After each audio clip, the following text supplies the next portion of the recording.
আজ ত্রয়োদশ জাতীয় সংসদ নির্বাচন ও গণভোট। সকাল 7:30টায় ভোট গ্রহণ শুরু হয়ে চলবে একটানা বিকেল 4:30টা পর্যন্ত। বুধবার কেন্দ্রে কেন্দ্রে পৌঁছেছে নির্বাচনী সরঞ্জাম।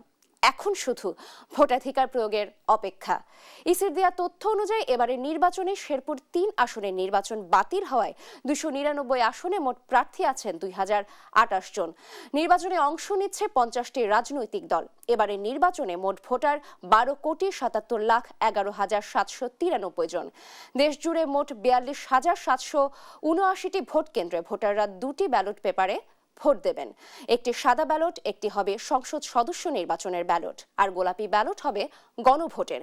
কয়েকটি স্তরে ভোটের নিরাপত্তায় নিয়োজিত আছে সেনাবাহিনী, পুলিশ, আনসার, বিজিবি সহ আইনশৃঙ্খলা বাহিনীর 9,56,000 সদস্য।